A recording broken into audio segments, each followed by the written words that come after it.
recording now.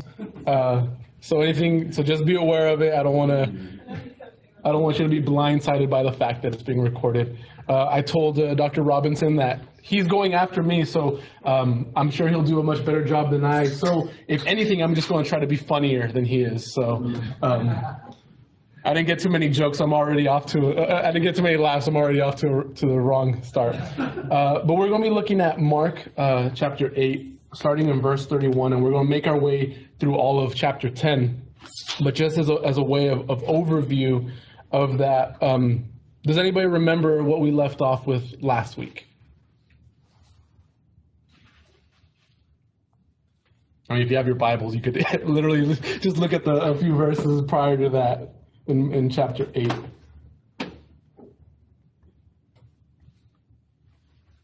Anybody? We talked about the healing of the blind man. Yes. And how it correlated with the disciples. How does it correlate with the disciples? With them slowly realizing and seeing that Jesus is the Christ. Yeah, very good. So what Mark has done, and what we've seen so far, is that Mark is showing us how Jesus is the Messiah. He's the Son of God. He's the one who the prophets prophesied about. He's the one who angels see what he's done and look into it with wanting to understand more and more why what Christ did occurred. And so Mark reveals to us that he is the Christ. And so when we get to this section of beginning in verse 31 of chapter 8, you have the healing of the blind man and the progressive confession that Peter makes. Some say you're a prophet, and some say that you're this, but then Jesus turns the question on him and asks, who do you say that I am?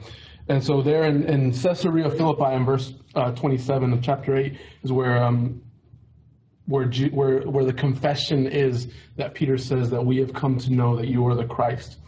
So from here on out, the disciples know who he is. They've come to believe that he is the Christ. But now we begin to see a change of direction of the ministry of Christ.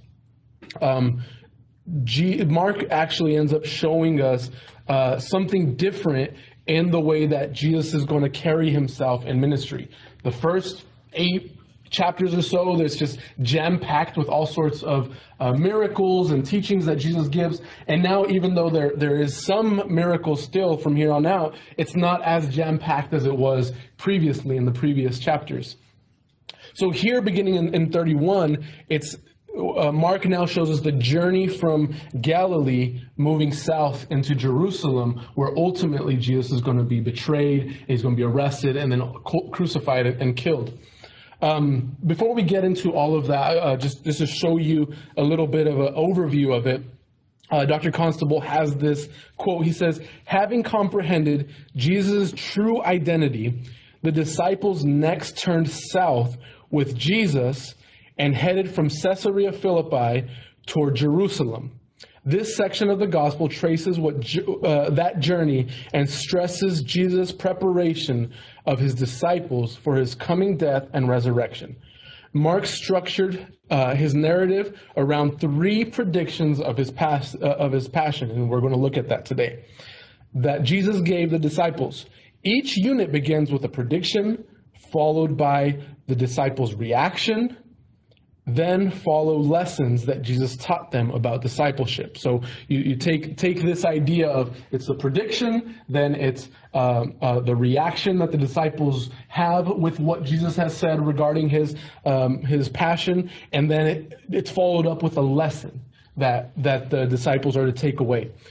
Constable continues, until now, Mark reported Jesus speaking in veiled terms. From now on, he spoke more clearly to both the disciples and the multitude. So if we're going to look at a type of structure of this section in Mark, here's what it could look like. Just three main sections, 3 moves that Mark is making, where you have first the prediction, followed by the reaction. Can you see my cursor? The reaction, and then followed with a discipleship lesson on how disciples are supposed to live specifically in each section. So you have three of those predictions, 3 reactions, and 3 lessons that we as disciples even today are able to look at and take away. Dr. Kurovilla, former professor here at DTS, he said the word hodos, or way, occurs 16 times in Mark. This gospel begins by announcing that Jesus himself was a way, one that will be seen later to end at the cross. The entire life of Jesus is portrayed by the author as one passage with 3 movements from Galilee on the way to Jerusalem. Now, as we discussed a couple weeks back, when you're dealing with narrative, an important part of a narrative is considering the backdrop, the scenery, the location of where the story is taking place. And here in particular, it just so happens that the area in where Jesus' ministry changes. For the most part, up until now, it's been in Galilee, and slowly it's going to make its progression down to Jerusalem. So going from north to south. And here's actually a map of what that looks like. So remember in verse 27, it says that Jesus and his disciples are in Caesarea Philippi. So that pertains to the entire area of Galilee. So here's Caesarea Philippi. And what's going to happen as the story goes on in this section is that there are locations that are mentioned that it shows that Jesus and his disciples are going southbound. So Jesus the section begins in Caesarea Philippi, and then Jesus and his disciples make their way down. They're going to be near the Jordan River. They get to Jericho, and then ultimately it's going to end, or in fact, the next section that Dr. Robinson will take care of is going to begin in Jerusalem. So Mark shows us the journey from Galilee to Jerusalem. So in Mark 8:27, as I said, they begin in Caesarea Philippi. Later on in chapter 9, verse 30 and 33, it mentions that they're now in Capernaum. And then they're making their way through Judea.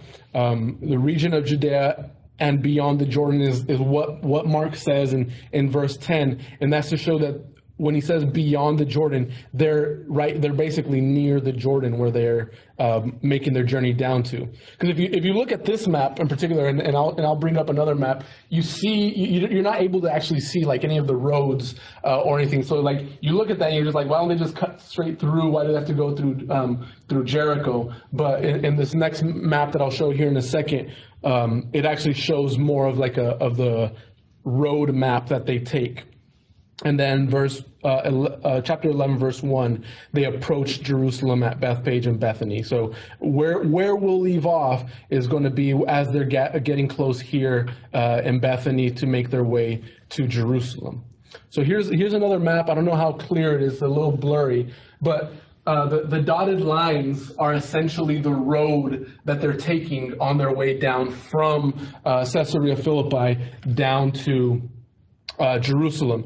Now, all this stuff can be overlooked very easily as you're reading through, and big whoop, they're in Caesarea Philippi in Galilee. They're making their way down to Jerusalem. But I believe, and what we're going to look at, is that Mark is actually using the movement of scenery to paint a picture for disciples of Jesus Christ. That as Jesus is making his way down closer and closer to the place where he will be crucified, the road of the disciple is to follow in the steps of being crucified as well. So, all right. Let's look at the first prediction that Jesus makes concerning his passion. This chart that we're going to see, and we're going to develop it more in the next coming slides, is from Dr. Kurovilla's commentary on Mark that I'm sure you all have. But he's showing how Jesus, or what Mark is saying regarding the predictions, they essentially they escalate, if you will, or they get more dramatic, if you will, in the way they're said. So the first one is going to be in Mark chapter 8, verse 31. I normally use the NASB Bible. I think the slides might use ESV. You could use whichever translation you want. But my translation says, "And he began to teach," he speaking about Jesus, He began to teach them that the Son of Man must suffer many things and be rejected by the elders and the chief priests and the scribes and be killed, and after 3 days rise again. Now this is in a pivotal moment, specifically with the disciples. Peter, who was the spokesperson for the disciples, just said a few verses before, "We came to believe that you are the Christ." Now Peter is going to jump in again, and he's going to, as a representative of the disciples again, he's going to stick his foot in his mouth again. In verse 32 he says, "And he was stating the matter plainly." Again, remember, and looking at the quote from Constable, Jesus previously was speaking in ways that were not very clear, kind of vague, and now he's speaking very plainly and clearly is what Mark is showing us. And he says, "And Peter took him aside and began to rebuke him." I don't know if Peter was just on this like ministerial high. He just confessed that Jesus was the Messiah, and he probably thought that anything that he says was authoritative, so he could say anything he wanted. But clearly, what Peter has the wrong idea. The reaction then is that Peter begins to rebuke Jesus. He tells him, "No, we don't. What are you doing? Why are you going to want to be betrayed? We've been expecting you for so long." And so he begins to rebuke him. Verse 33, "But turning around and seeing his disciples," Jesus seeing his disciples, "he," Jesus, "rebuked Peter and said, 'Get behind me, Satan, for you are not setting your mind on God's interests, but man's.'" He goes on in verse 35, "For whoever wishes to save," verse 34, "And he summoned the crowd with his disciples and said to them, 'If anyone wishes to come after me, he must deny himself and take up his cross and follow me. For whoever wishes to save his life will lose it, but whoever loses his life for my sake will save it. For what does it profit a man to gain the whole world and forfeit his soul? For what will a man give in exchange for his soul? For whoever is ashamed of me and my words in this adulterous and sinful generation, the Son of Man will also be ashamed of him when he comes in the glory of his Father with the holy angels." Chapter 9, verse 1, he says, "And Jesus was saying to them, 'Truly I say to you, there are some of those who are standing here who will not taste death until they see the kingdom of God after it has come with power.'" So Jesus gives his prediction, there's a reaction, and then he gives us the lesson for the disciples. And the lesson that he gives is that essentially, if you want to put it in simple terms, that in order to get the crown, you have to go through the cross first. So the disciples, and what I believe that Peter is trying to get at, is that having realized that Jesus was the Messiah, they're thinking, hey, the one that we've been waiting for is here. He's going to overthrow the Roman Empire, and we're finally going to have a true king who sits on the throne of Israel in Jerusalem. But Jesus is saying, hold on, pump your brakes. There's a process that has to occur first. In order to achieve the crown, Christ had to first go through the cross. And in order for us as disciples of Jesus, we have to follow in his footsteps of experiencing and taking up our cross before we get the crown that we'll receive in eternity. Two specific lessons in that is that Jesus is showing that that we as disciples now, in the midst of persecution, in the midst of suffering in this broken world, is that we're waiting now in all of that with our perspective on the future that's to come. So you think about, as we discussed last week, that Mark is writing his gospel to believers who are in Rome, who are experiencing persecution under the rule of Nero. And so for them, it's like, well, you know, we want to get past this already. But Mark is reassuring them and affirming them that this is all part of what God's plan is for their lives. So I think Dr. Robinson mentioned it last week, and this Western culture, prosperity gospel mentality is so false and anti-scripture. And in fact, it's anti-Christ, that it's not what God calls for his disciples. I think if you were to take a modern day prosperity preacher, and I don't have to need to give you any names in particular, who are trying to say that living your best life now, or it's all about the promotion that's coming soon, you just have to wait it out. I think Jesus would turn to them and say, "Get behind me, Satan," because that's not necessarily what the purpose of the gospel is. And that's not to say that having a good life and receiving promotions is a bad thing. Of course, it's fine to pursue those things, but to say that that's the ultimate goal, I think is what Jesus is saying, is that that's not what his message is about at all. He shows us that in waiting now in the midst of suffering for a future perspective, is that the cost of discipleship is the loss of one's life. So it's not to say that coming to Christ means that you're going to live a good life, but in fact, what he's saying here is that if anyone wishes to save his life, he must lose it. So in following Christ, as disciples, our following of Christ is the loss of our life.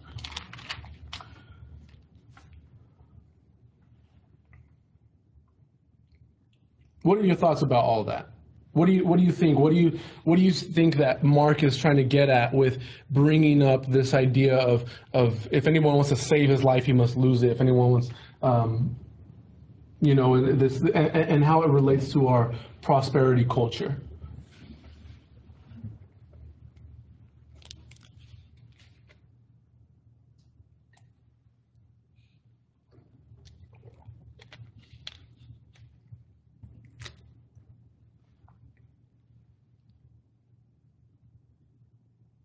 No thoughts? I think I'm kind of struck by how this passion prediction kind of contradicts the idea of Peter thinking that he has it all together, thinking that he sees the full picture.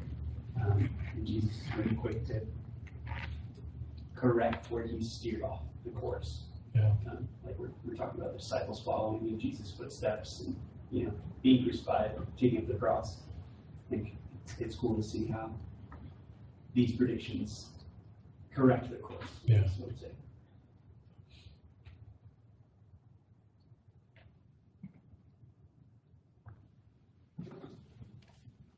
So if we're not supposed to preach a prosperity gospel, are we teaching a poverty gospel?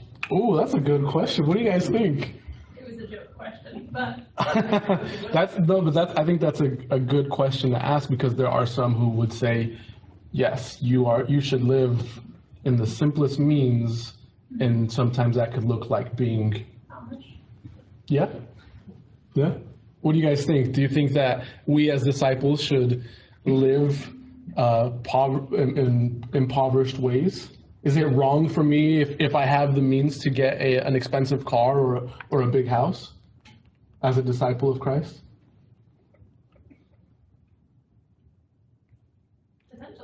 Potentially. Okay. How so?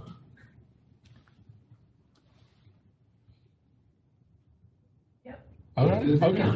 It's because a car is a bad investment. A car is okay. What about a house? If I buy a big house, a mansion. You can buy a house for, in my opinion, a godly reason, because I think the purpose here is to steward what we have, and not just be poor for the sake of being poor. Yeah.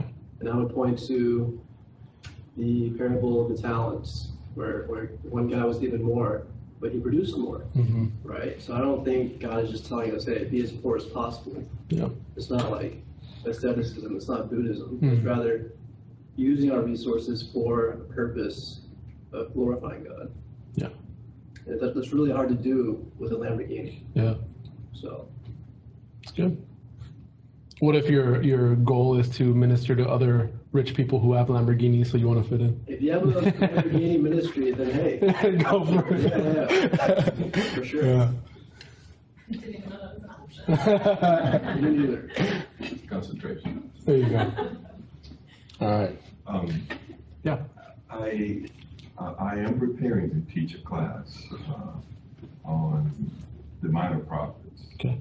And I found this book that has a very unique approach, which is taking the minor prophets as a book, kind of like the way you would take the Torah as a book. So the minor prophets within the larger, the prophets section. And so as he is developing that, he's showing how it works as a unit and what was the message that it was supposed to give Israel from the perspective of, when it's all said and done, when all the 12 minor prophets are done, you are in a post-exilic context. And I have begun to ask myself and think of, how does that affect the context as we see it opening the Gospels? Because it ends with the prediction of John the Baptist, and it begins with John the Baptist. So literally speaking, there's like a lot of continuity there, even though there were a lot of changes that took place, obviously. Yeah. And so one of the things I'm beginning to think about is that Jesus and the disciples are ministering in a context of Israel definitely not experiencing the ideal blessings. A context of the remnant within an oppressive Israel leadership, not to speak of the nations, Rome and all that stuff. Yeah. And I believe it is from that context where we see kind of like the negation of this blessed life that's supposed to be promised here. Why is it not happening in his context and in their ministry, and therefore even in ours, until all things are restored and all that stuff. So thinking of poverty, negating yourself, even to death, all of that. I'm beginning to think of it in the greater biblical context, canonical context. Yeah.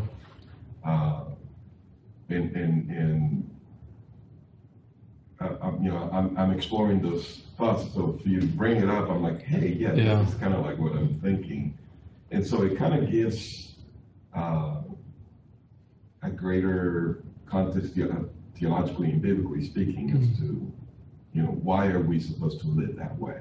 Yeah. I don't know if that makes sense, but yeah. Good. Yeah. Yeah. Thanks for sharing that. Any other thoughts? It's really challenging, so, Jesus sets the bar high. And it's, no matter where we're at in our Christian life, no matter who we are, what we become, where we end up, how mature we might be or immature we might be, the bar is set high, and the call to pick up our cross is so challenging, and it really challenges me. We don't,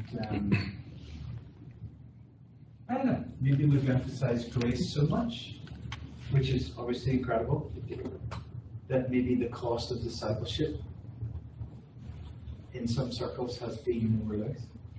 I don't know if you'd agree with me, but I think in some Western churches, I don't know if the cost of discipleship is really emphasized enough. Because this is so countercultural. Yeah. What do you guys think? Do you think grace, cost of discipleship, do you think it's been, grace has been emphasized so much to the detriment of the cost of discipleship, or vice versa? I think grace has been disconnected from our participation in it. Because if you're really dwelling on God's grace, that comes with a huge sacrifice. Yeah. But I think so often grace has just been something God gives us and not something we participate in. I don't know. Yeah, discipleship is a response to grace, yet maybe the Western church hears grace as a free pass. You're covered, but true discipleship is responding to grace, going, yeah, I know I'm covered, now how can I respond? I respond to the sacrifice, It's a really interesting point. The pastor of my church said recently that Jesus was one of the most divisive figures in history. And at first I was like, oh, what are we saying? And I thought about it, and he's actually right. I think a lot of times that Jesus' words were pretty polarizing and pretty harsh. And I think that maybe we've become a bit disconnected from the idea of a Christ that challenges our daily life and comforts. And I think part of that is a product of being in an environment where you have so much religious freedom that you don't experience persecution.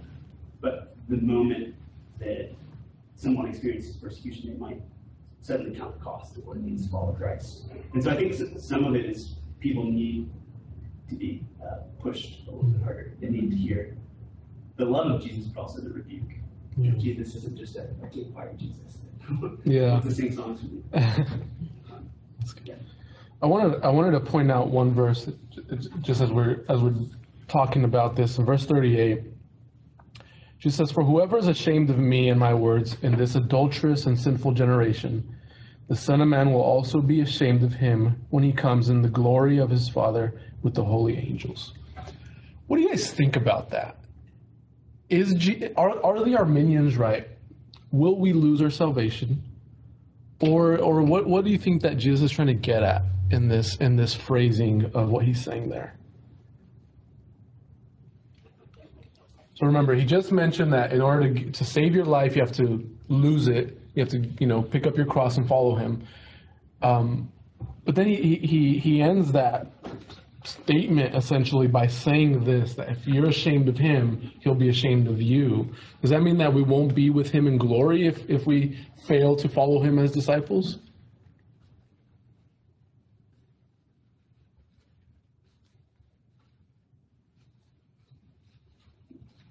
I don't think so. Okay. Because we see in the gospel Jesus, rebuking Peter on several different accounts, and right before this even. And so I think there's a space for that sort of like, I don't know, the idea of God being disappointed is not fun to think about, but I don't think that negates his love or his salvation. Yeah. Even if he is. I am confused by 9:1 though. Mm-hmm. I have no idea what he's talking about. Okay. And I feel like they're connected. Yeah. What do you guys think?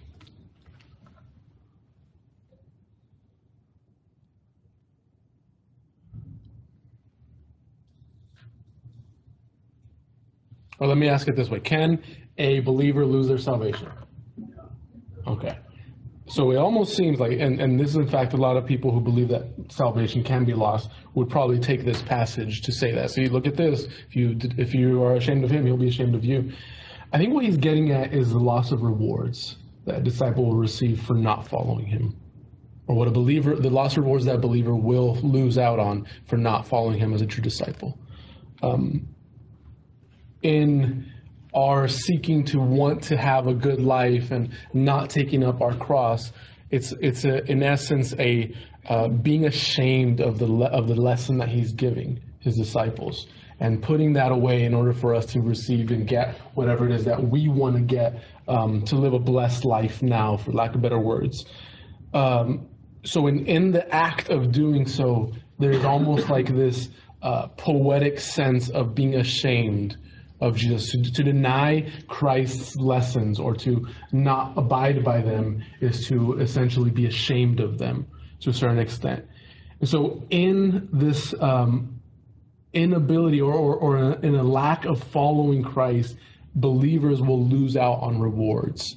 To be able to be celebrated on that day whenever rewards are given out, and we will miss out on being able to celebrate for a reward that we receive because we didn't obey his words. Yes? And this passage could be talking about just salvation in general, because he is bringing the crowd along with him. So all of a sudden we have these disciples and the crowd.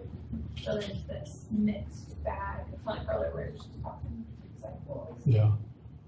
Yeah, it's good. So now going to verse 1, I think it's connected with what follows, with the transfiguration. He takes Peter, John, and James up with him, and he essentially takes them up to see glory as well. I mean, the description, I don't want to spend too much time on that, but the description that his garments became radiant, exceedingly white, as no launderer on earth can whiten them, and such. Has this idea that, and in fact, they see Moses and Elijah.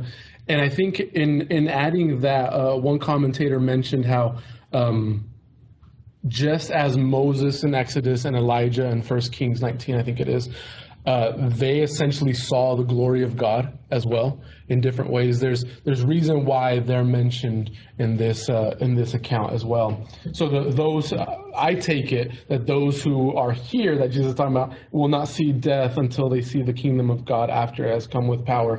I think he's talking about the glory that they witnessed there. What are your thoughts, Dr. Robinson, regarding that? Verse 9 verse 1. Yeah. Yeah, I remember. I think it was Howard Hendricks in Bible Study Methods was saying this is the worst paragraph break ever. I think he used this because when he says, just look at it here, in most Bibles it has a break between 1 and 2. Is that the case in your text, between 9 and 2? Mm-hmm. But he's saying the transfiguration is the fulfillment of 9 verse 1. So he's saying, you guys are coming with me to see the transfiguration. You're going to get to see the kingdom of God with power. I'm going to give you a foretaste. And therefore, what they experience in the transfiguration between 9 verse 2 and 9 verse 15 links to 9 verse 2. Does that make sense, Ingrid? It's like, he's saying, I'll tell you the truth, some of you, you're not going to die until you see a taste of this kingdom coming. And then he goes straight to transfiguration. So. Okay.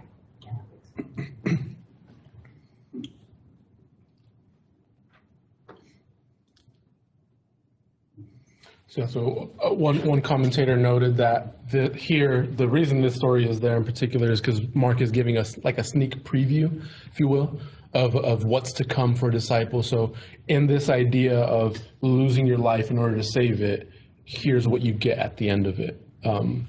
We follow Christ. And it goes back to the idea of living now in a context of suffering. The disciples that Mark is writing to, they're being persecuted. But one day, they're going to see glory. And so it's this idea of following Christ. I was actually talking to a friend a little bit about this yesterday, and there's a lot to unpack there. But he's in a place. He's been a believer for a long time, and there's so much destruction that has occurred in his family because of sin that has occurred with his parents, and they got a divorce and all this stuff. And he's kind of in this place of just being disillusioned almost by Christianity. And we were just talking about that. I mean, we live now with hope of tomorrow.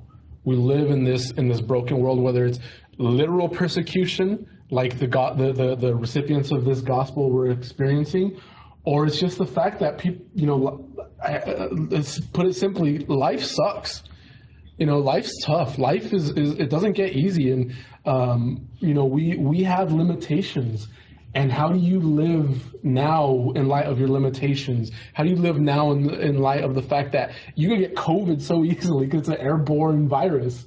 You could be wearing a mask and still get it. It's so funny. Like we have these protective glasses, or you go to a restaurant, you have to wear your mask, and then when you sit down, you're just like, you're able to take it off. I mean, I'm not pushing for anything on that particular, but my point is, like, we live now in this broken world, but we as believers are to live in light of tomorrow, because what I believe Mark is trying to show there is that there is a tomorrow.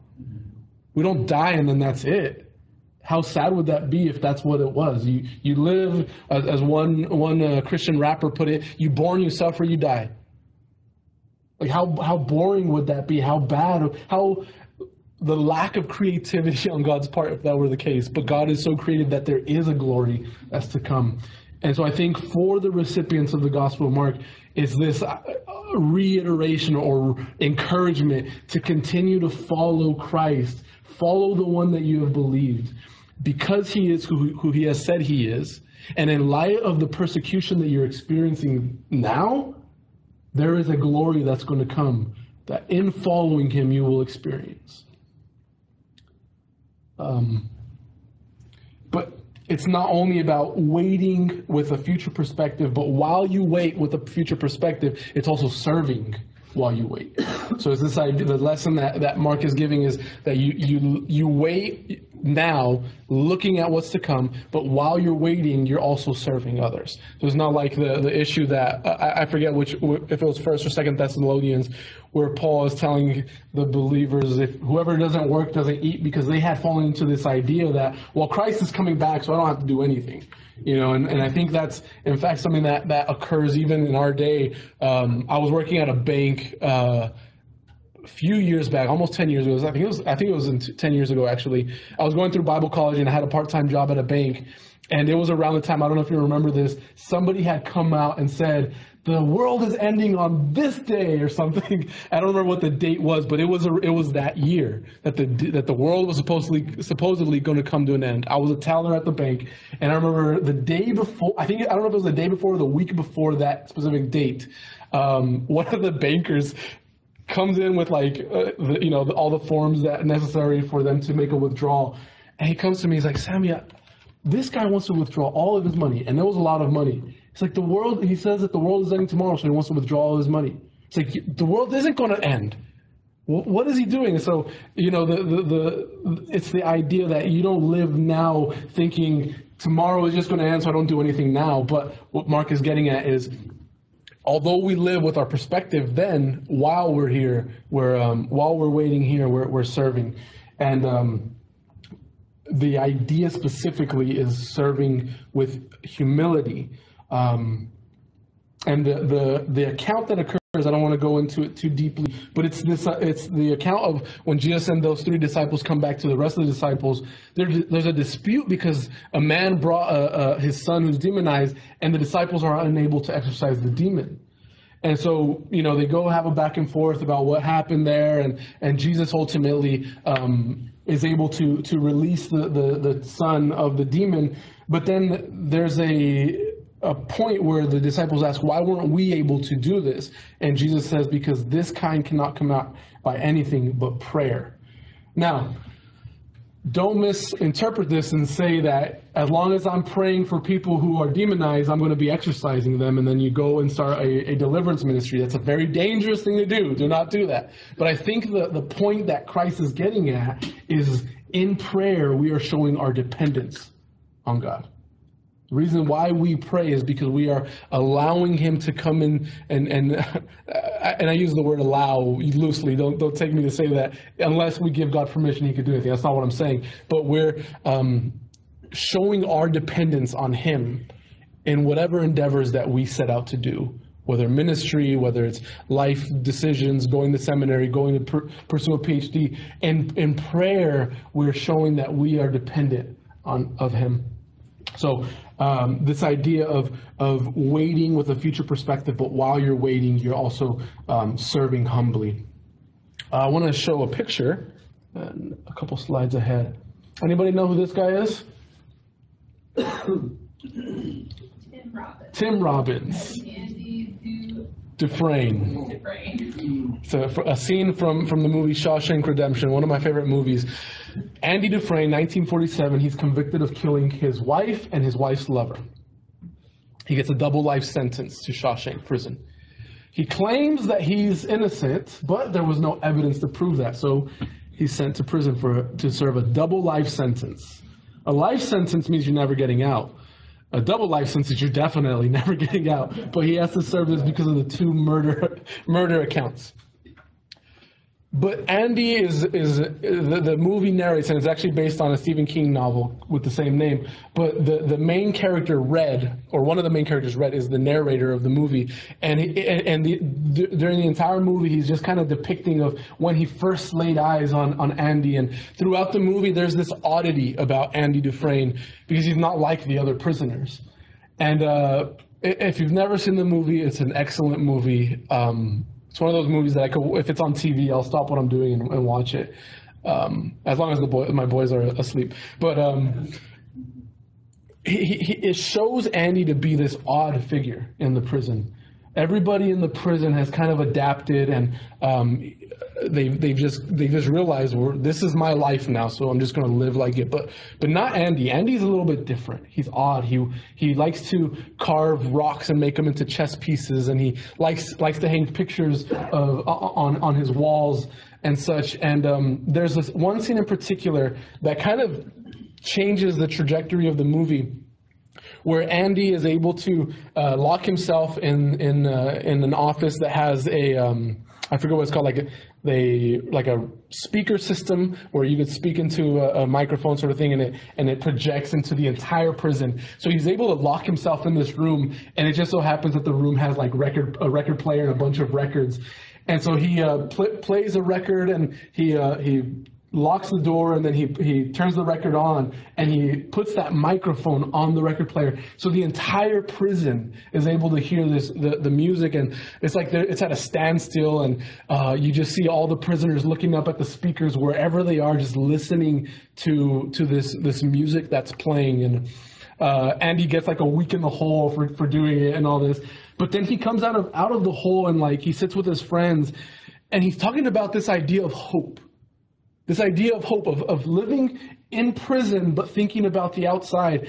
And in fact, it causes Red, the narrator, to get upset at him, because you come to realize that Red has been trying to get out of prison. He meets every 10 years with the board of the prison to see if he's able to prove that he's capable of living outside in prison. And every time he's met with them, he gets rejected. So not only are all the prisoners jaded by the system of the prison and they've just adapted to living there, but this guy, Red, he's like, there is no hope. But here in this scene in particular, Andy Dufresne is talking about this idea of living tomorrow. Andy is in a double life sentence, but eventually, long story short, he's able to get himself out. He breaks out of prison. And the scene actually is him standing in the rain, and he's able to take off his prison attire, and he's just wearing like his underclothes, and the rain is just pouring on him as this like picture of redeeming, of redemption, of getting out of the prison. But you come to realize that from the first night that Andy came to this prison, he was thinking about getting out. And the reason why Andy Dufresne was able to get out, something that would take him 20 years to accomplish, is because every single day he was living with his mind outside. Now, as we said, the life now, it sucks. There's suffering, there's persecution, there's destruction, there's people getting cancer, families breaking every day, divorce, and all sorts of bad things. But living now with our eye on eternity, on the day when we will see glory, is what helps us as disciples to be able to bear up our crosses and follow Christ.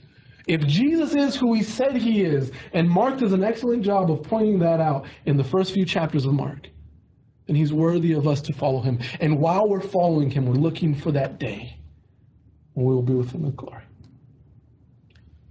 Shawshank Redemption, check it out. All right, so that was the first prediction. I'll try not to spend too much time on the remaining three, although they're all really packed with so much good theology. The next one is begins really in chapter 9, verse 30, where there's a little bit more there's change that occurs, and Curavella points out. In the first one, Mark is saying that Jesus began to teach them that he was going to be rejected and arrested and so forth and be killed. But now it goes from indirect speech to direct speech. Where Mark is the one narrating it to all of a sudden Jesus is the one saying it. So in verse 31, well, first off, verse 30, note the change in scenery. From there they went out and began to go through Galilee, and he did not want anyone to know about it. So they're in Caesarea Philippi, and as we looked at just a while ago, there is a progression southward. that they're getting out of Galilee eventually to get to Jerusalem, to the place where Christ would be betrayed. Verse 31, he says, "For he was teaching his disciples and telling them, the Son of Man is to be delivered into the hands of men, and they will kill him. And when he has been killed, he will rise 3 days later." So the progression goes from indirect speech to direct speech, where Jesus is now telling his disciples directly, is how Mark is showing us that in particular. So we have, once again, the first this is now the second prediction. So now we have the second reaction and the second lesson that comes. Verse 32, "But they did not understand this statement, and they were afraid to ask him." I always feel like the disciples are comic relief in the gospel sometimes, because like Jesus is plainly telling them something, and they're like, they still don't get it. You know, that's just me. Anyways, verse 33, "They came to Capernaum, and when he was in the house, he began to question them, 'What were you discussing on the way?' But they kept silent, for on the way they had discussed with one another which of them was the greatest. Sitting down, he called the 12 and said to them, 'If anyone wants to be first, he shall be last of all and servant of all.' Taking a child, he set him, the child, before them, and taking him in his arms, he said to them, 'Whoever receives one child like this in my name receives me. And whoever receives me does not receive me, but him who sent me.'" So the lesson here is in order for you to be, if you want to be great, it comes with servanthood. The greatest is the one who serves all.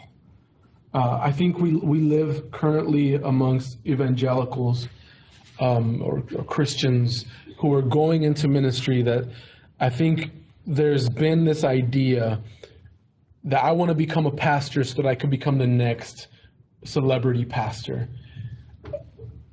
Or at least we're living in the outcome of that. Although there are some who would probably still fall under the category of wanting to become the next celebrity pastor.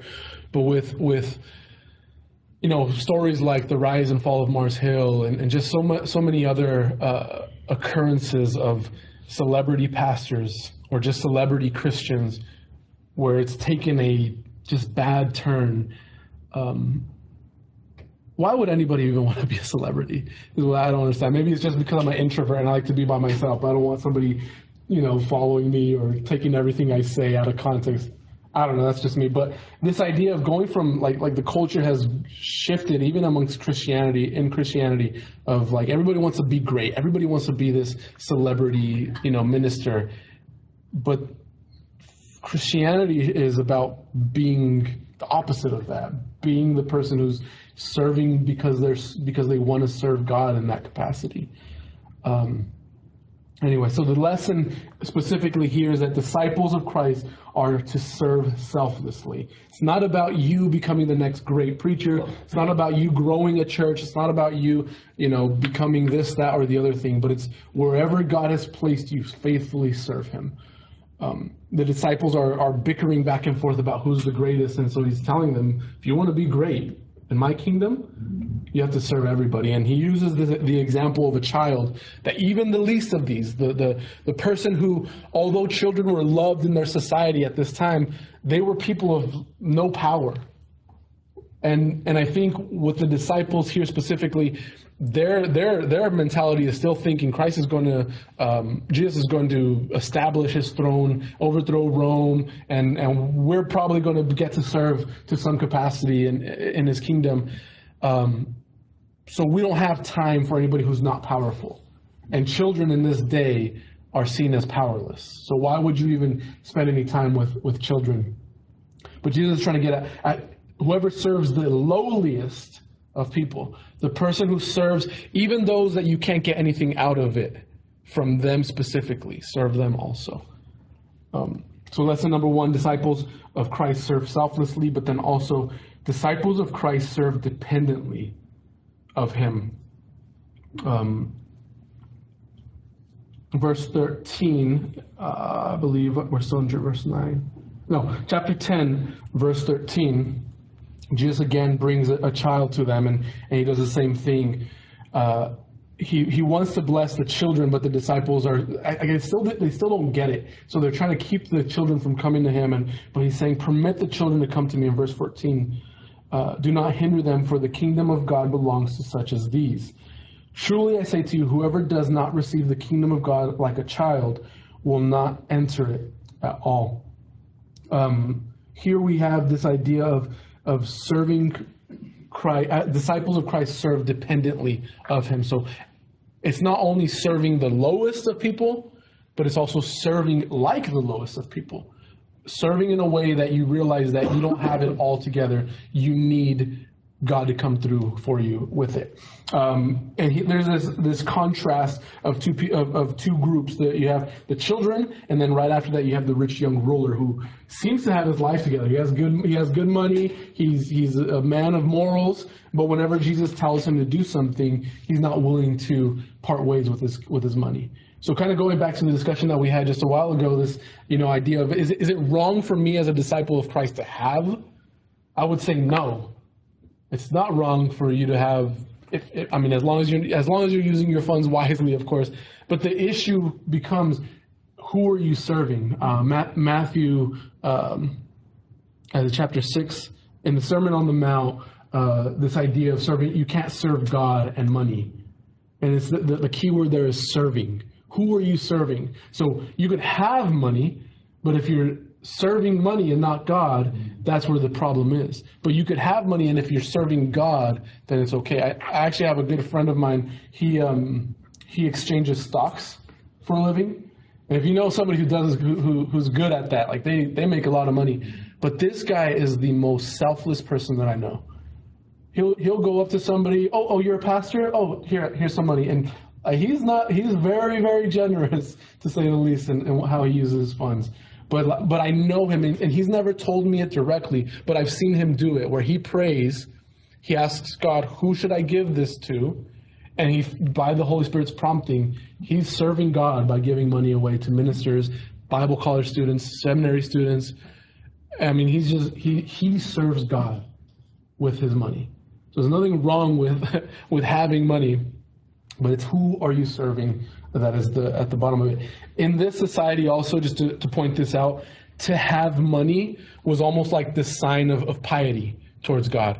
People who had money were able to serve God because they didn't have to worry about, making money. Whereas people who were poor, they were trying to figure out how to make money. But I think what Christ does here in telling him to go and give what he has to the poor is revealing his heart. That he cared more about his money than he did about serving others with the money that he had. So you have the example from children and disciples' relationship to money. One thing that, just going back just briefly, that I wanted to point out is in this idea of selfless service to God as his disciples, that also means in our relationship to sin. Sin is committing sin is acts of selfishness. I do something because I want to feel pleasure, or because I want to do this, because I want to feel this sense of power when I do it. But in verses 38 of chapter 9, and I take it almost as if it's connected also through chapter 10, verse 12, in Jesus's teaching on divorce. There is this idea of where Christ is telling them not to be selfish. So you have in the verses of chapter 9, verse 38 through 50 is this idea of cutting out that which causes you to sin. And then in chapter 10, he begins this teaching on divorce and remarriage. And not in every occasion, but sometimes reasons why people get divorces is because of selfishness. Now, I'm not saying in every case that's what it's like. If there's unfortunate situations of spousal abuse or just bad stuff where that's not the kind of divorce that Jesus is getting at here. But I think the kind that he's getting at here is, I'm tired of my spouse, so I want somebody else idea of. And at the root of it all, it's all selfish. So as disciples, this idea of serving God selflessly includes those areas of what's causing you to sin and even your relationship with your spouse. I mentioned my friend who I was on the phone with yesterday. His dad mentored me for several years. He's the reason why I'm in seminary. He's the reason why I realized that preaching was the trajectory that I should focus on in my ministry. It's been 3 years now, I think. Really, it was 2 years ago. It was at the beginning of COVID, right before COVID. He decided that he was going to divorce his wife. Long and heartbreaking story short, turns out he left his wife, and last summer he married a man and is now in a homosexual relationship. And I was talking to my friend, and anytime I talk to him, my heart just breaks, and it's so hard for me to not cry. And I try not to cry because it's not about me. He needs someone to talk to. It's not about me. And like it's so funny. Hindsight is 20/20 after the fact. And it's so sad. Like, you wish you could have picked up on those things as they were occurring. And like, you just think, I think back on everything that led up to it. And it's like, man, this guy was planning this. I don't know what happened, but he's been planning this. But it comes down to so much selfishness. And you see, just from the interactions that I've heard that my friend has had with his dad, the dad has victimized himself. Made himself out to be the victim. Everyone's targeted him and all this stuff. And it's like, man, you're just being selfish. You know, and that's like the easiest way, and I don't mean to water it down by any means, but selfish. When people divorce their spouse because they're tired of them, you're being selfish. Like it's what in this sense comes down to. And so sin has power to influence us, and if we're not cutting out sin in our lives, you know, it takes root and it grows. And sometimes it's hard for us to control that if we're not actively mortifying the sin in our lives. So anyway, the lesson here is that of disciples of Christ serve selflessly, not only serving the least of people, but also in our relationship with God. We need to be cutting out sin in our lives. But then also, disciples of Christ are dependent on Him. We're not looking for money. If you came to ministry for money, you're in the wrong profession. I think any seasoned pastor could easily tell you that. All right, last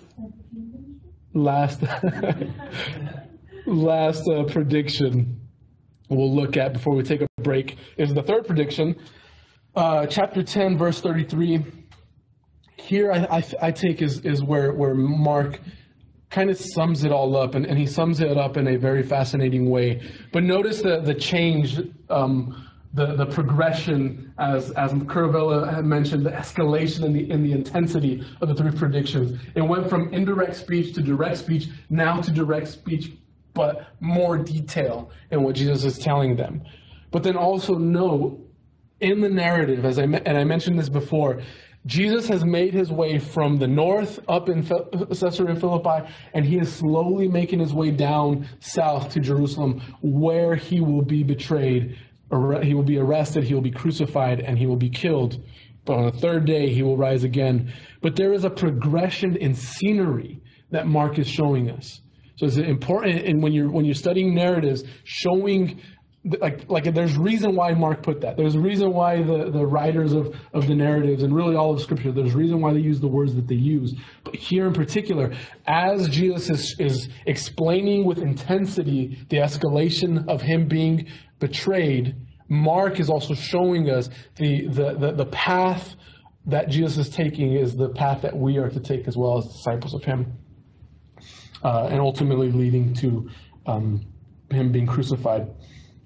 So you have his prediction, the reaction. Once again, now this time it's James and John are brave enough to come up to him and to ask him to make them great in his kingdom.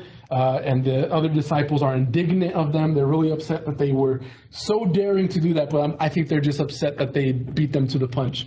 They were probably thinking the same thing as we noted in the previous reaction that the disciples had.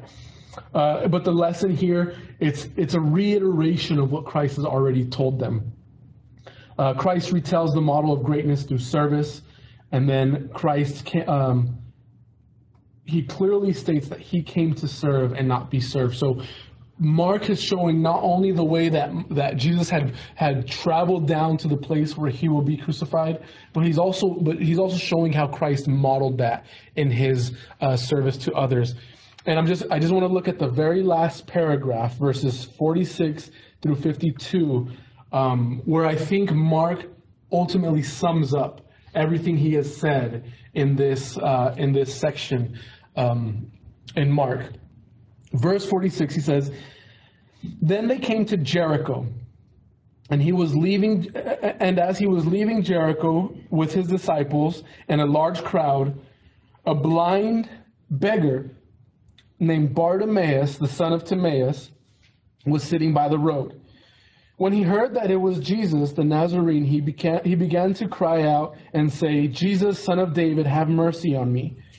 Many were sternly telling him to be quiet, but he kept crying out all the more, 'Son of David, have mercy on me.'" Verse 49, "And Jesus stopped and said, 'Call him here.' So they called the blind man, saying to him, 'Take courage and stand up. He is calling for you.' Throwing aside his cloak, he jumped up and came to Jesus. And answering him, Jesus said, 'What do you want me to do for you?' And the blind man said to him, 'Rabboni, I want to regain my sight.' And Jesus said to him, 'Go, your faith has made you well.' Immediately he regained his sight and began following him on the road." It's interesting that the end of the previous section ends with a healing of a blind man and then the confession, but then the healing is progressive. It occurs, in three steps, but here it's immediate. The moment he asks for it, Jesus gives it to him, and he gets up and he leaves. But he doesn't leave; he follows him. He follows after him. But there's a few, just three things that I want to point out, and I'm sure there's more that you could look at here. We notice that Jesus is telling us as disciples, or Mark is pointing out that as disciples, we are to serve the lowliest of people. Here, Jesus is serving a lowly person. So much so that Mark doesn't even say what his name is. Verse 46, a blind beggar. Now, my Bible has italicized the word named. The NASB does that whenever a word that's in the NASB is there. It means that it's not in the original manuscripts or in the manuscripts. So really, it should be read, "a blind beggar Bartimaeus." Now, the name, this word Bartimaeus, you know what it means? Mark tells us, son of Timaeus. So this person was so lowly, he was a beggar, that Mark didn't even find need to put his name in it.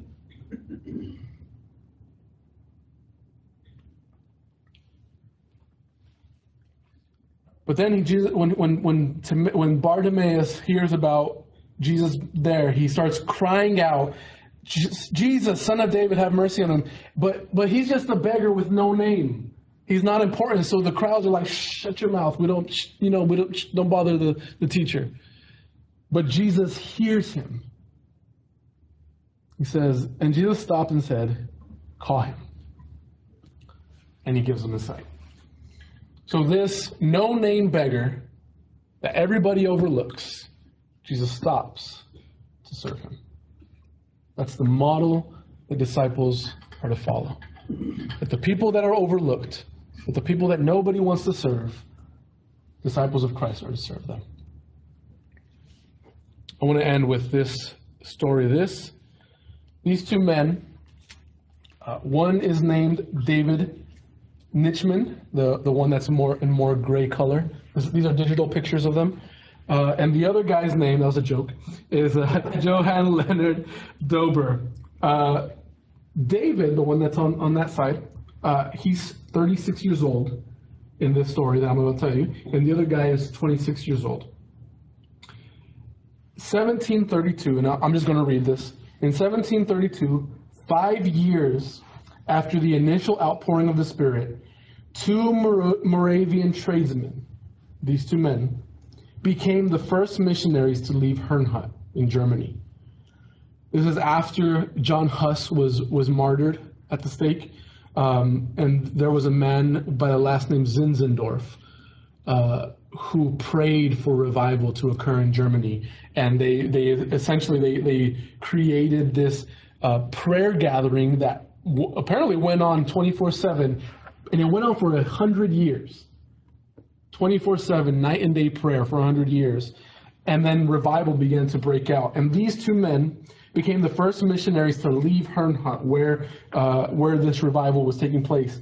They heard of the plight of African slaves on the island of St. Thomas in the Caribbean, and how there was a spiritual hunger, but they had no one to share the gospel with them. They determined to go by any means necessary, even when they were told they would have to sell themselves into slavery in order to minister among the slaves. As it turns out, when they offered themselves as slaves in Copenhagen, they were laughed at because no one would buy white men as slaves. So they traveled to St. Thomas by working their trades. According to the story that has stirred missionary zeal the world over for the past 300 years, as they stood on the ship departing from the wharf, looking for what they believed to be the last time they would see the faces of their loved ones, they raised their fists and cried, "May the Lamb that was slain receive the reward of his suffering." This is it. They were deeply in love with the slain Lamb, cherished the love he showed on the cross, thunderously affirmed his infinite worth, and passionately desired that he would have what he deserved, the reward of his suffering. These men they sold themselves as followers of Christ to go and minister to people who were unwanted and were treated as nothing. May the Lamb that was slain receive the reward of his suffering. And the question that Mark asks the recipients of his letter is, will you follow him? These men gave themselves. Will we give ourselves in following Christ? I'm not saying we have to go to the extreme of selling ourselves to slavery, but as disciples, the call is to serve the lowly as we follow Christ's model. Let's take a break.